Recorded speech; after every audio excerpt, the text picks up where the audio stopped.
9. 동이틀 무렵에야 겨우 잠든 탓에 네올리도프는 다음날 늦게 눈을 떴다. 정우의 관리인에게 뽑혀 불려온 농민 7명이 사과나무 과수원으로 왔다. 사과나무 아래에 관리인이 땅에다 말뚝을 여러 개 박고 그 위에 판자를 얹어 만든 탁자와 의자들이 있었다. 모자를 쓰고 의자에 앉도록 농민들을 설득해 꽤 오랜 시간이 걸렸다.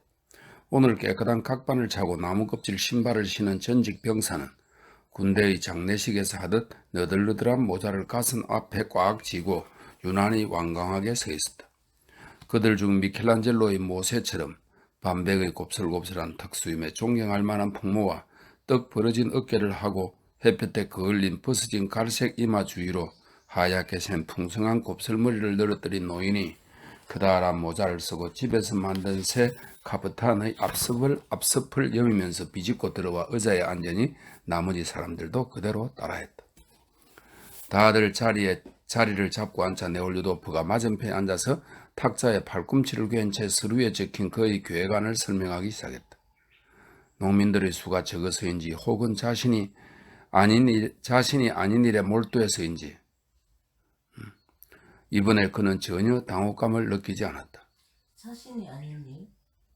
혹은 자신이 아닌 일에 몰두해서인지 이렇게네. 그 자신이 아니고 남의 일에, 농민의 일에 이런 뜻인가 봐요.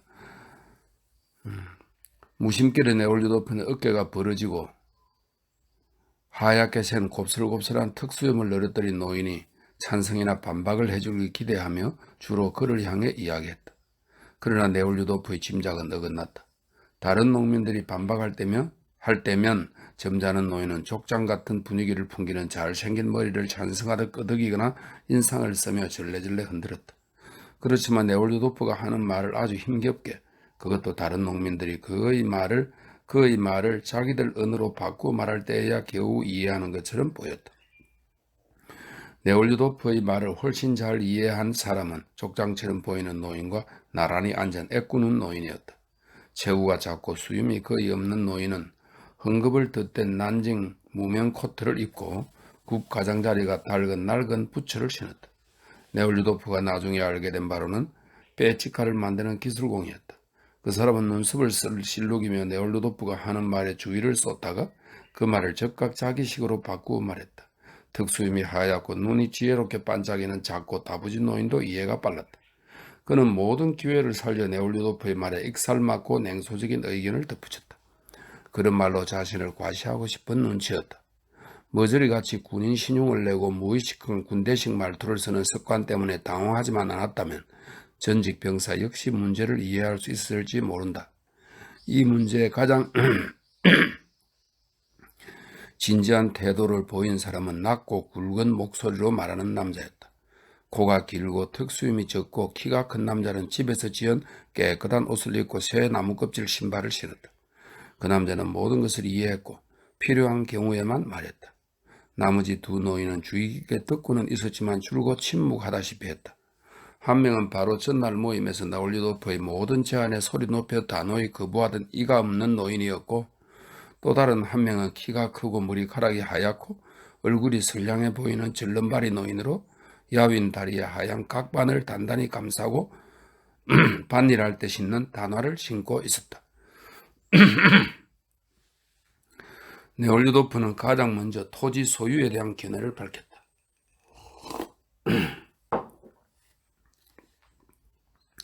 내가 생각하기에, 그가 말했다. 땅은 팔아서도 안 되고 사서도 안 됩니다.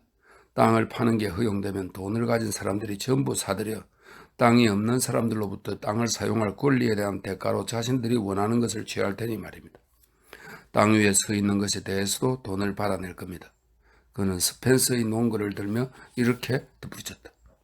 날개를 달고 날아다니는 게 유일한 방법이로군. 웃는 듯한 눈매와 하얀 턱수염을 띤 노인이 말했다. 옳은 말씀. 코가 긴 농부가 낮고 굵은 목소리로 말했다. 그러게 말입니다. 전직 병사가 말했다. 젊은 안악이 암소에게 먹일 풀을 뜯다가 그만 붙잡혀서 감옥에 들어갔잖아. 다리를 저는 선량한 노인이 말했다. 우리 땅은 오베르스타 떨어진 곳에 있습니다. 하지만 방법이 없어요. 지대가 너무 올라서 도저히 지불할 수가 없습니다. 이가 없는 성마른 노인이 말했다. 우리 목에 줄을 걸고 원하는 대로 하지요. 농노 시대의 부역보다 훨씬 못하다니까요. 나도 여러분과 똑같이 생각합니다. 네올리도프가 말했다. 그리고 땅을 소유하는 것은 죄라고 생각합니다. 그래서 이렇게 땅을 넘기려는 것입니다. 뭐 좋은 일이지요. 모세 같은 곱슬머리 노인이 말했다. 네올리도프가 땅을 임대하려는 거라고 생각하는 게 분명했다. 내가 온 것도 그 때문입니다. 난 더 이상 땅을 소유하고 싶지 않습니다. 그러니 이제 땅을 어떻게 처리할지 곰곰이 생각해야 합니다. 농부들에게 넘기면 그만이지. 이가 없는 성마른 노인이 말했다. 네올리도프는 그 말에서 자기 의도의 진실성에 대한 의심을 느껴 처음에는 잠시 혼란스러웠다. 하지만 곧 정신을 가다듬고 마음에 담아둔 것을 표현하기 위해 그 말을 이용했다. 넘기게 된다면 기쁠 겁니다. 그가 말했다. 하지만 누구에게 어떤 방법으로요? 어떤 농부들에게요? 왜 조민스크의 마을이 아니라 여러분 공동체에 넘겨야 한다는 겁니까? 조민스크에는 토지가 아주 적은 옆마을이었다. 다들 침묵했다. 전직 병사만이 입을 열었다. 그렇지요. 자, 그렇다면 네올리도프가 말했다. 여러분의 의견을 말해 보십시오. 만약 자르가 지주들로부터 토지를 몰수해 농민들에게 분배하겠다고 말씀하신다면 정말 그런 소문이 있습니까? 조금 전에 노인이 물었다. 아니요. 자르께서는 어떤 분부도 내리지 않았습니다. 내가 그냥 머리에 떠오르는 것을 말했을 뿐입니다. 만약 자르가 지주들로부터 토지를 몰수해서 농민들에게 분배하겠다고 말씀하신다면 당신들은 어떻게 할 겁니까? 이세용이 읽어야 되는데. 어떻게 하냐고요? 농부에게든 지주에게든 똑같이 모든 토지를 머릿수대로 공평하게 나눌 겁니다. 배치가 기술공이 눈썹을 빠르게 들썩이며 말했다. 달리 어쩌겠습니까? 머릿수대로 나눠야죠. 하얀 각반을 찬 선량한 인상의 질름발이 노인이 맞장구를 쳤다. 다들 그 해결책을 만족스럽게 여기며 찬성했다. 머릿수대로라니 도대체 어떻게 한다는 겁니까? 네올리도프가 물었다. 하인에게도 나누어 줍니까? 절대 안 되지요.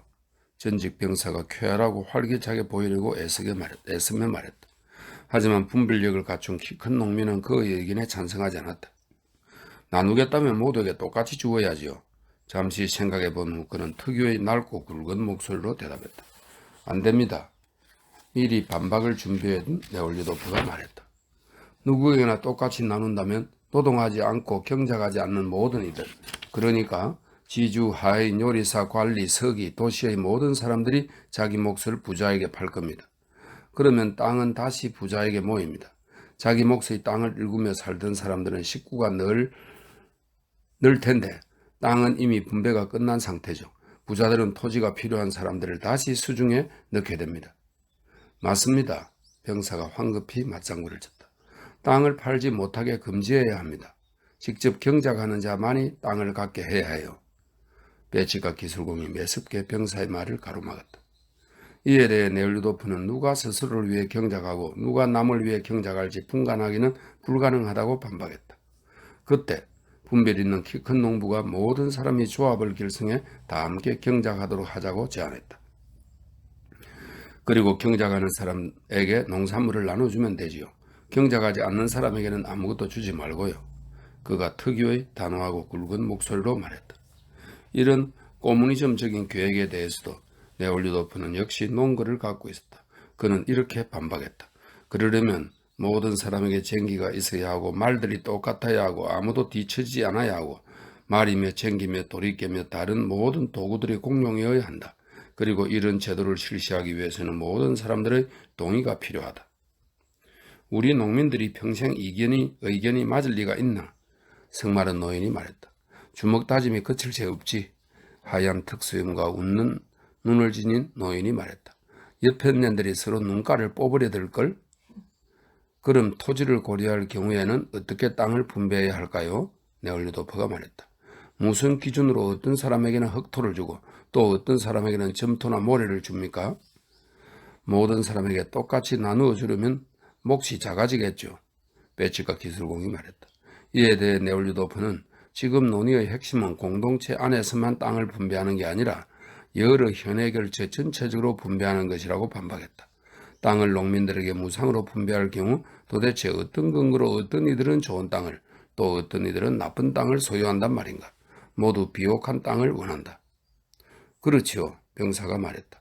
나머지 사람들은 침묵했다. 이 문제는 생각처럼 그리 단순하지 않습니다. 네올리도프가 말했다. 그래서 이 문제에 대해서는 우리만이 아니라 다른 많은 사람들도 생각하고 있지요. 조지라는 미국인이 있는데 그 사람이 이런 것을 생각해냈답니다. 나도 그 사람의 의견에 동의하고요. 나리가 주인이니 나리가 주면 되지 누가 말리나? 나리 말대로 하쇼. 성마른 노인이 말했다. 네올리도프는 이처럼 말허리가 잘린 데 당황했다. 하지만 그런 식의 방해에 불만스러워하는 사람이 자기 혼자만이 아니라는 것을 눈치채고 기뻐했다. 기다려봐요, 세면 아저씨. 나리의 말씀을 좀 들어봅시다. 사려 깊은 농부가 특유의 인상적인 저음으로 말했다. 그 말이 네올리도프에게 기운을 북돋아 주었다. 그는 헨리 조지의 단일 세 안에 대해 설명하기 시작했다. 땅은 누구의 것도 아니고 하나님의 것입니다. 그가 말문을 열었다. 그렇지요? 옳은 말씀입니다. 몇몇 목소리들이 대답했다. 토지는 공동의 것입니다. 모든 사람이 토지에 대해 동등한 권리를 갖고 있습니다. 그런데 더 비옥한 땅도 있고 더 척박한 땅도 있습니다. 그리고 모든 사람이 좋은 땅을 갖고 싶어 합니다. 평등하게 나누려면 어떻게 해야 할까요? 좋은 땅을 갖게 될 사람이 그 땅의 가치에 해당하는 값을 땅을 갖지 않은 사람에게 지불하도록 하면 됩니다. 네올리도프는 자신의 질문에 스스로 답했다. 하지만 누가 누구에게 지불해야 할지 배정하기는 어렵습니다. 공동의 필요를 위해 돈을 모아둘 필요도 있습니다. 그렇기 때문에 땅을 소유한 사람이 그 땅의 가치에 해당하는 값을 공동체에 지불해서 이런저런 비용을 충당하게 해야 합니다.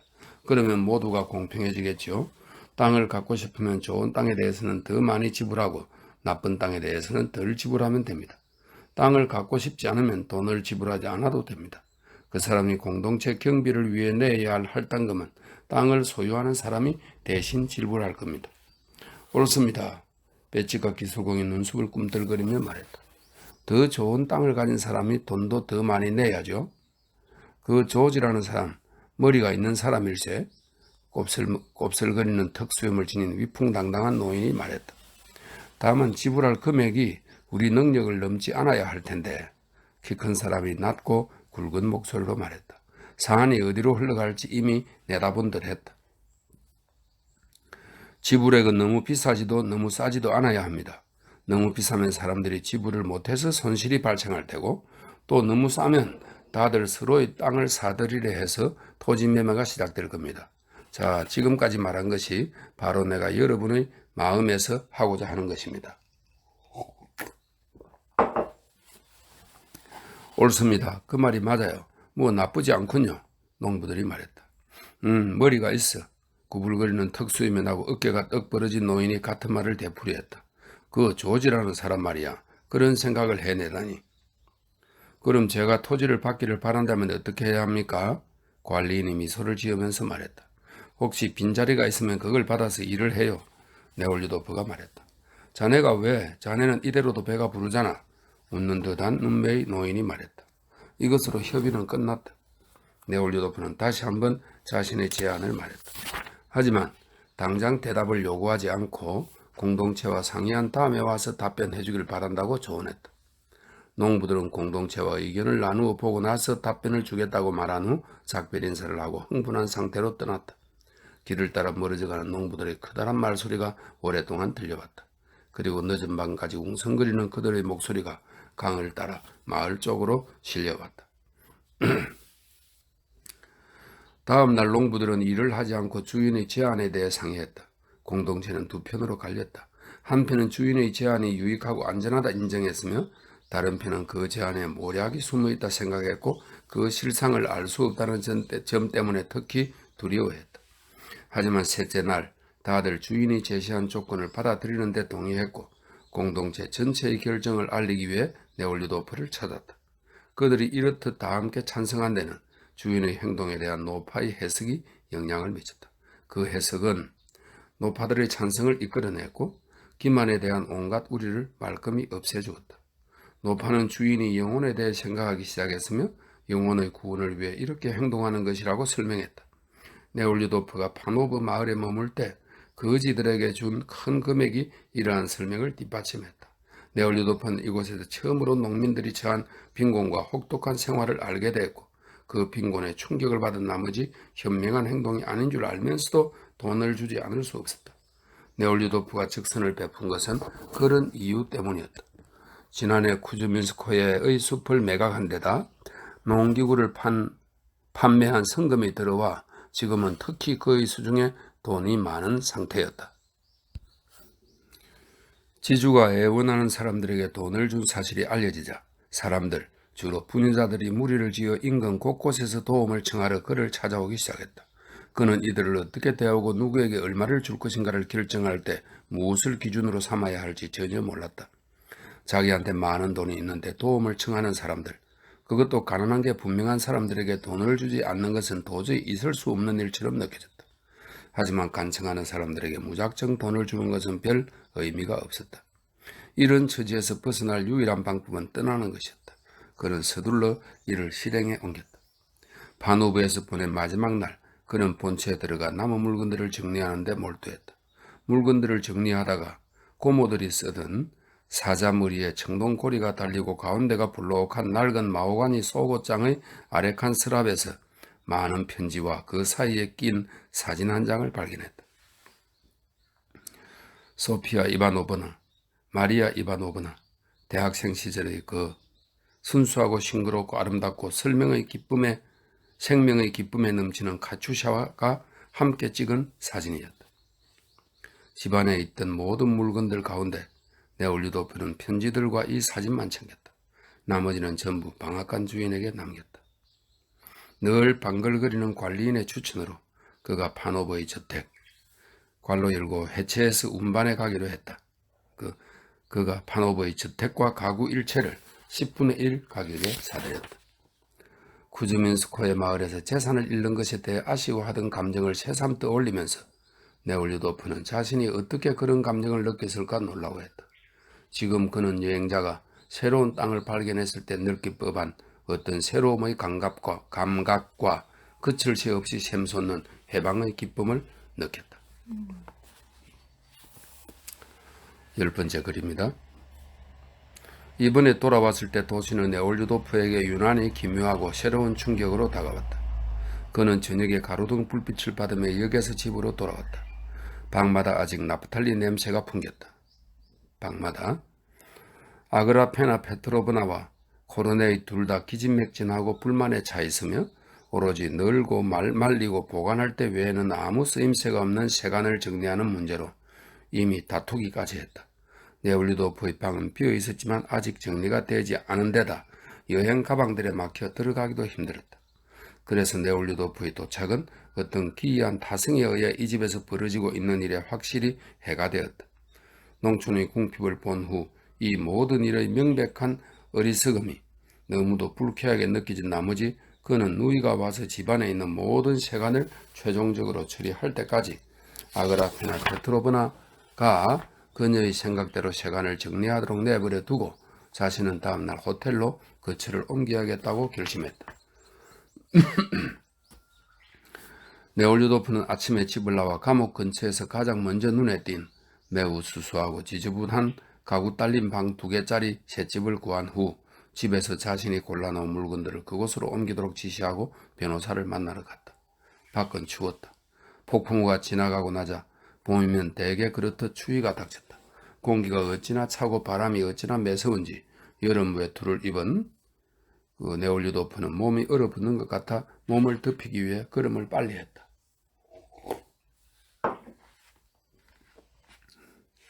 그의 기억 속에는 농촌 사람들의 모습이 있었다. 여자들, 아이들, 노인들, 그리고 이제야 처음으로 본 듯 느껴지는 빈곤과 피로, 특히 방글방글 웃으며 살이 없는 작은 다리를 베베 꽂은 늙은이 같은 얼굴의 젖먹이. 그는 무심결에 그 사람들을 도시의 전경과 비교했다. 정육점, 생선가게, 기성복 상점, 옆을 지나치며 시골에서는 단 한 명도 찾아볼 수 없었던 깨끗하고 뚱뚱한 아주 많은 상점 주인들의 만족해하는 모습에 마치 그런 모습을 처음 본 양 충격을 받았다. 이 사람들은 분명 자신들이 상품에 대해 잘 모르는 사람들을 속이려는 노력이 쓸모없는 짓이 아니라 매우 유익한 일이라고 굳게 확신하는 듯 했다. 엉덩이가 크다라고 등 부분에 단추들을 채운 마부들도, 금몰이 달린 챙 모자를 쓴 수의들도, 앞치마를 메고 머리카락을 곱슬곱슬하게 만든 하녀들도, 특히 뒷덜미를 말끔하게 민 채 2인승 사륜마차에 늘어지게 앉아 경멸에 찬 방탕한 눈길로 통행인들을 구경하는 고급 상마차 마부들도 똑같이 만족스러워 보였다. 이 모든 사람들 속에서 이제 그는 땅을 빼앗겨 도시로 내몰린 농촌 사람들을 보지 않을 수 없었다. 이 사람들 중 어떤 이들은 도시의 환경을 잘 이용하고 신사들처럼 되어 자기 형편에 기뻐했으며, 또 어떤 이들은 농촌에서 살 때보다 더욱 열악한 조건에 처해 훨씬 더 가련해졌다. 네올루도프에게는 어느 지하실 창문을 통해 본 재화공들도 그처럼 가련해 보였다. 비눗물의 전기가 쏟아져 나오는 열린 창문 앞에서 훤히 드러난 여인 두 손으로 다림질을 하는 마르고 창백하고 머리가 산발인 세탁부들도 그랬다. 앞치마를 걸치고 맨발에 헌신을 신고서 네올루도프를 스쳐 지나간 두 명의 페인트공, 머리부터 발끝까지 온통 페인트가 묻은 그들도 그랬다. 그들은 팔꿈치 위쪽까지 소매를 걷어붙인 때 햇볕에 끌고 힘줄이 붉어진 허약한 두 팔로 페인트통을 나르면서 서로에게 쉴 새 없이 욕설을 퍼부었다. 얼굴이 피로해 보이고 분노에 차 있었다. 집마차 위에서 흔들리고 있는 상마차 마부의 검은 먼지 투성이 얼굴도 그랬다. 아이들과 함께 길 모퉁이에 서서 구걸을 하는 누더기 차림의 통통 부은 남자와 여자들의 얼굴도 그랬다. 네올루도프가 지나쳐야 했던 선술집의 열린 창문으로 똑같은 얼굴들이 보였다. 유리병과 찻잔이 놓인 작고 더러운 탁자들 앞에 벌겋게 달아오르고 땀에 젖은 아둔한 얼굴의 사람들이 소리를 지르고 노래를 부르며 앉아있었다. 한 사람은 창가에 앉아 눈썹을 치켜 올리고 입술을 쑥 내민 채 눈앞을 쳐다보고 있었다. 마치 무언가를 떠올리려고 애쓰는 것 같았다. 하얀 옷을 입은 급사들이 비틀거리며 탁자들 사이를 빠르게 돌아다녔다. 참 글도 잘 쓴다. 그런데 왜 다들 저곳에 모여 있는 걸까? 네올루도프는 차가운 바람에 실려온 먼지와 함께 사방에 퍼진 까칠한 페인트의 산패한 기름 냄새를 무심결에 들이마시면서 생각했다. 어느 거리에서 무슨 쇠붙이를 운반하는 집마차 행렬이 그의 옆으로 가까이 다가왔다. 마차들이 울퉁불퉁한 다리를 건너면서 내는 쇠붙이 소리가 얼마나 요란한지 귀가 아프고 머리가 지끈거릴 정도였다. 그는 집마차 행렬을 앞지르기 위해 걸음을 재촉했다. 그때 시끄러운 쇠붙이 소리 틈에서 그의 이름을 부르는 소리가 들렸다. 그는 걸음을 멈추었다. 조금 앞쪽에 왁스로 콧수염을 꼿꼿하고 뾰족하게 만든 환한 얼굴의 군인이 보였다. 고급 상마차의 탱크가 유난히 하얀 이를 드러낸 채 싱글싱글 웃으면서 네올루도프를 향해 반갑게 손을 흔들고 있었다. 네올루도프, 자네 맞지? 네올루도프가 처음에 느낀 감정은 기쁨이었다. 아, 셴보크. 그는 반갑게 말했지만 곧 조금도 기뻐할 게 없다는 사실을 깨달았다. 그때 고모들 댁에 들렀던 그 셴보크였다. 네올루도프는 오랫동안 그를 보지 못했다. 하지만 그가 빚을 지고도 연대에서 나온 이후 여전히 기병대에 남아있으며 또 무슨 수를 썼는지 계속 부유한 사람들이 세계에 머물러 있다는 소문을 들었다. 만족스러워 보이는 즐거운 표정이 그 사실을 뒷받침했다. 이렇게 자네를 딱 맞닥뜨리다니 정말 좋군. 자네마저 없었으면 이 도시에 아무도 아는 사람이 없었을 뻔했어. 어이 친구, 자네도 꽤 늙었어? 그가 상마차에 내리며 어깨를 쭉 펴고 말했다. 그런거리만 보고 바로 자네를 알아봤지. 어때? 같이 식사하지 않겠어? 여기 이 도시에 괜찮게 식사할 만한 곳이 있을까? 짬이 날지 모르겠군. 네올루도프가 대답했다. 어떻게 해야 동료의 기분을 상하게 하지 않고 벗어날 수 있을지만 생각했다. 그런데 이곳에는 무슨 일로 왔어? 그가 물었다. 그야 용무 때문이지, 친구. 후견에 관한 문제야. 내가 후견인이거든. 사만노프의 일을 돌봐주고 있어. 자네도 알지? 그 부자 말이야. 뇌경색을 일으켰어. 땅이 54,000 제사치나 정도 돼. 그는 마치 자신이 그 땅을 전부 마련하기라도 하는 듯 유난스런 그드름을 피우며 말했다. 영지에 관한 업무가 끔찍할 정도로 방치되어 있어. 토지는 전부 농민들에게 세를 주었지. 그런데 그자들이 한 푼도 내지 않아서 체납금이 8만 루블을 넘어서 난 1년 동안 모든 걸 싹 바꾸어서 70% 이상 받아내 주었지. 어때? 그가 우쭐거리며 말했다. 네올리도프는 이 셴보크가 재산을 전부 써버리고 도저히 갚을 길 없는 빚까지 진 바람에 어떤 특별한 연주를 통해서 재산을 탕진하고 있는 어느 늙은 부자의 재산을 관리하는 후견인으로 지정되었으며 지금은 그 후견 업무로 생계를 유지하는 모양이라고 들은 것을 기억해냈다. 어떻게 이 인간에게 모욕감을 안기지 않고 벗어나지? 네올리도프는 그 환하게 빛나는 탱탱한 얼굴과 왁스를 바른 콧수염을 쳐다보면서 그리고 괜찮은 식사를 할 만한 곳에 대해 묻는 친근하고 허물없는 잡담과 후견 업무를 수행하는 자신의 방식에 대해 잘난 척하는 소리를 들으며 생각에 잠겼다. 그런데 어디에서 식사를 할까? 정말 시간이 없어. 네올리도프가 시계를 보며 말했다. 그럼 이렇게 오늘 저녁에 경마가 있어. 자네도 올 거지? 아니, 안 가. 와, 내 말은 없어. 하지만 그리신의 말들에 그렇지. 기억나? 그 사람에게 훌륭한 말 사육증이 있잖아. 와서 함께 저녁을 먹는 게 어때? 저녁을 먹기도 힘들겠어. 네올리도프가 미소를 지으며 말했다. 이게 뭐야? 지금 어디 가는데? 자네만 괜찮다면 마차로 데려다 줄게. 변호사에게 가는 중이야. 바로 저기 모퉁이만 돌면 돼. 네올리도프가 말했다. 아, 자네가 감옥에서 무언가를 하고 있다지? 죄수들의 대리인이라도 된 건가? 코르차킨가 사람들에게 들었어. 셴보크가 끌끌거리며 말했다. 그 사람들은 벌써 떠났어. 무슨 일이야? 이야기 좀 해봐. 그래, 전부 사실이야. 네올리도프가 대답했다. 하지만 길에서 무슨 이야기를 할 수 있겠어? 참, 그렇지. 자네는 정말이지 언제나 괴짜였어. 그럼 경마에 올 거야?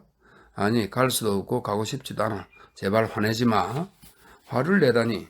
자네는 어디에서 지내? 그가 물었다. 갑자기 그의 얼굴이 진지해지고 시선이 멈추고 눈썹이 치켜 올라갔다. 기억을 떠올리려는 듯 했다. 그 모습에서 네올리도프는 선술집 창문 안쪽에서 그에게 충격을 준 눈썹을 치켜 올리고 입술을 뾰족하게 내민 남자와 똑같은 아둔한 표정을 보았다. 정말 춥군. 그렇지 않아? 그렇군. 구매한 물건은 자네가 잘 갖고 있겠지? 그가 상마차 마부를 돌아보았다. 자, 그럼 잘 가. 자네를 만나서 정말 반가웠어. 셴보크가 말했다. 그러고는 네올리도프의 손을 꽉 쥔 후 새로 장만한 하얀 영양 가죽 장갑을 낀 큼직한 손을 윤기 있는 얼굴 앞에서 흔들고 유난히 하얀 이가 드러나도록 습관적인 미소를 지으며 마차에 올라탔다. 나도 정말 저랬나? 네올리도프는 변호사의 집 쪽으로 계속 걸어가며 생각했다. 그래, 완전히 저렇지는 않았다 해도 저렇게 되고 싶었고 저렇게 인생을 살겠다고 생각했었지. 자, 11번째 글입니다.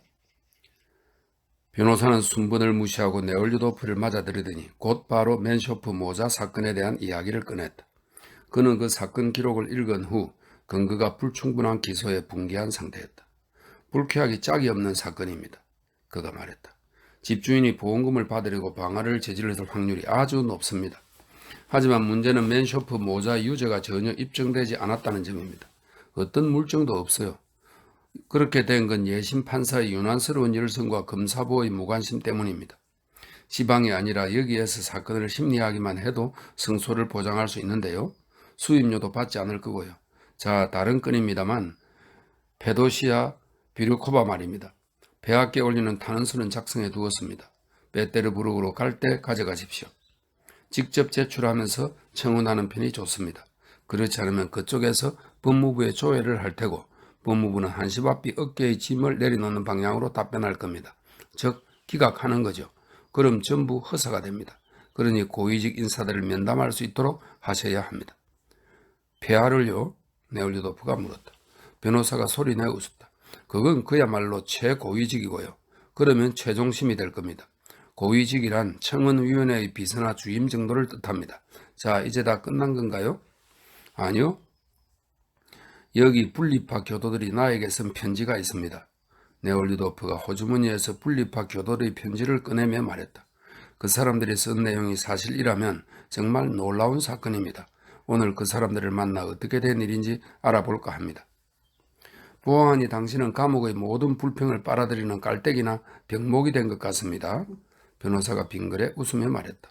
너무 많아요. 만만하게 보지 마십시오. 아니요. 정말 충격적인 사건입니다. 네올리도프는 이렇게 말하고 사건의 개요를 간략하게 들려주었다. 한 마을에서 사람들이 복음서를 읽기 위해 모였다. 그러자 당국의 관리들이 와서 그들을 해산했다. 다음 일요일에 사람들이 다시 모이자 이번에는 당국에서 순경들을 부르고 조서를 작성해 마을 사람들을 재판에 넘겨버렸다. 예심 판사가 신문을 하고 검사부가 기소장을 작성하고 재판부가 기소를 심리했다. 그렇게 해서 그들은 재판에 넘겨졌다. 검사부는 논고를 했고 탁자 위에는 복음서가 물증으로 놓여 있었으며 그들은 유형을 선고받았다. 어쩐지 끔찍합니다. 네올리도프가 말했다. 과연 사실일까요? 도대체 이 사건의 어디가 놀랍다는 겁니까? 전부요. 명령을 받은 순경에 대해서는 이해가 갑니다. 하지만 조서를 작성한 검사부는 교육을 받은 사람이잖아요. 그런 점이 착오인 겁니다. 우리는 전반적으로 검사나 판사들을 어떤 새로운 자유주의자들로 생각하는데 익숙합니다. 그 사람들도 한때는 그랬지만 지금은 완전히 딴판이 되었지요. 그저 봉급 날짜인 20일에만 신경 쓰는 공무원들입니다. 그들은 봉급을 받습니다. 더 많은 돈을 원하죠. 그들의 모든 원칙은 여기에 한정되어 있습니다. 자신들이 원하면 누구든 기소하고 재판하고 선고합니다. 지금 검사랑 똑같네. 지금하고 똑같네요. 네, 하지만 다른 사람들과 함께 복음서를 읽는다는 이유로 한 인간에게 유형을 선고하는 것을 허용하는 법이 과연 존재할까요? 복음서를 읽을 때 다른 사람들에게 교회의 가르침과 다르게 설명함으로써 교회의 해석을 비판했다는 사실이 입증되기만 하면 유형지로 주방하는 것뿐 아니라 징역에도 처할 수 있습니다. 사람들 앞에서 정교를 비방하면 196조에 따라 시베리아 유형에 처해집니다. 말도 안 됩니다. 정말 그렇다니까요. 저 늘 존경하는 판사님들에게 말한답니다. 변호사가 말했다.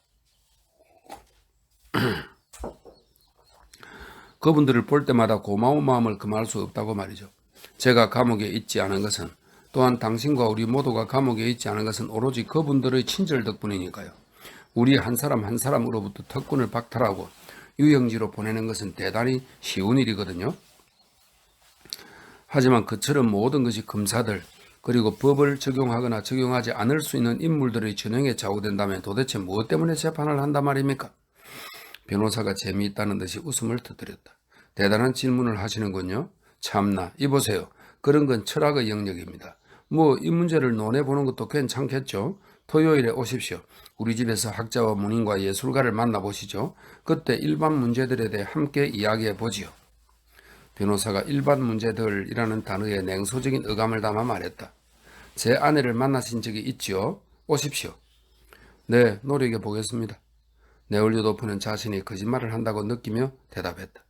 무언가를 위해 노력한다면 그것은 오로지 변호사의 야회에 모여들 학자와 문인과 예술가 틈에 끼지 않기 위해서일 것이다.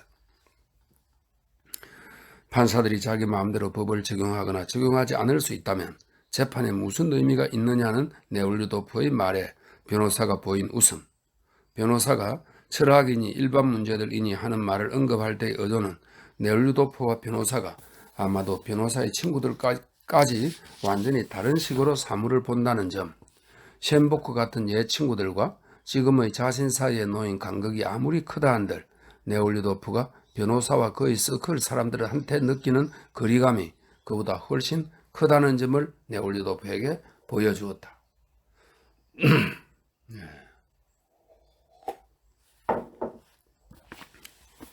12번째 글입니다. 감옥까지는 멀고 이미 시간도 늦어서 네올리도프는 상마차를 잡아 타고 감옥으로 향했다. 어느 거리에서 똑똑하고 선량해 보이는 중년의 상마차 마부가 네올리도프를 돌아보며 건축 중인 거대한 저택을 가리켰다. 얼마나 대단한 저택을 짓는지 보십시오. 그는 자기가 이 건축에 어느 정도 책임이 있으며 그 사실에 자랑스러움을 느낀다는 듯 말했다. 실제로 복잡하고 독특한 양식의 거대한 저택을 짓는 중이었다. 커다란 소나무 통목들을 꺽쇠로 고정해서 만든 튼튼한 발판이 시공 중인 건물을 둘러쌌고 판자 울타리가 건물과 거리 사이를 가로막고 있었다. 온몸에 석회가 튄 노동자들이 개미처럼 발판을 따라 분주하게 움직였다. 어떤 이들은 돌을 쌓았고 어떤 이들은 돌을 잘랐으며 또 어떤 이들은 묵직하게 채운 들것과 작은 통을 들고 위쪽으로 올라갔다가 비우고 내려왔다.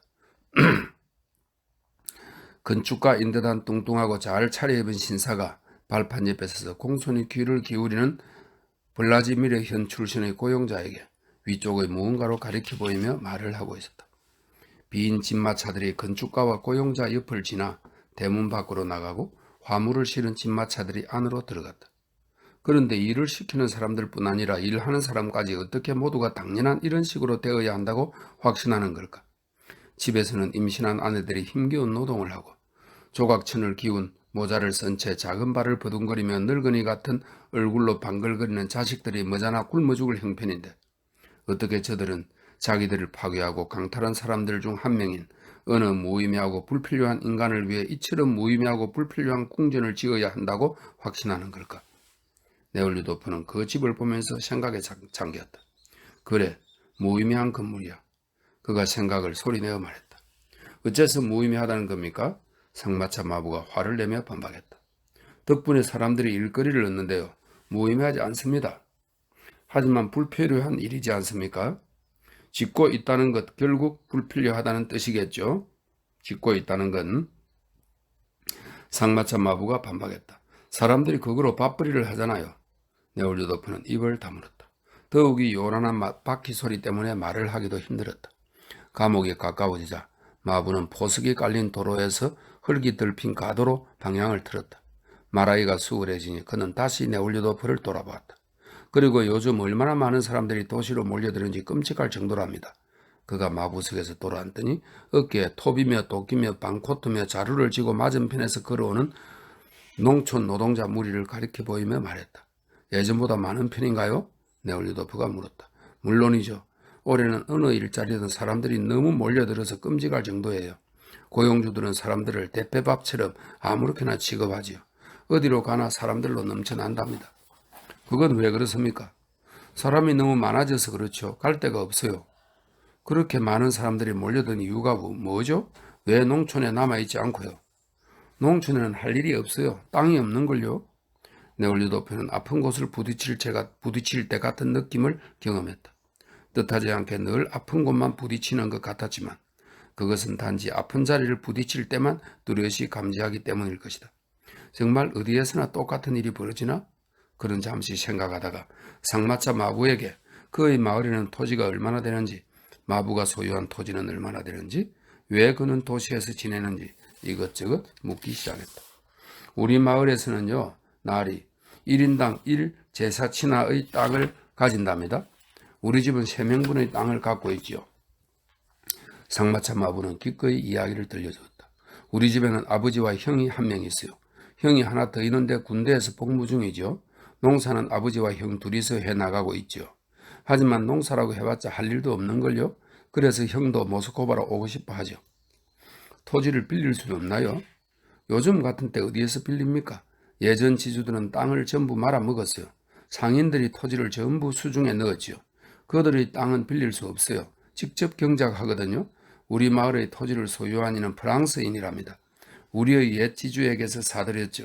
그자는 땅을 빌려주지 않아요. 그냥 그걸로 끝이에요. 그 프랑스인은 누굽니까? 듀파르라는 프랑스인인데 아마 나리도 들어보셨을 겁니다. 큰 극장에서 배우들을 위한 가발을 만드는 사람이에요. 사업이 잘 돼서 돈을 꽤 벌었죠.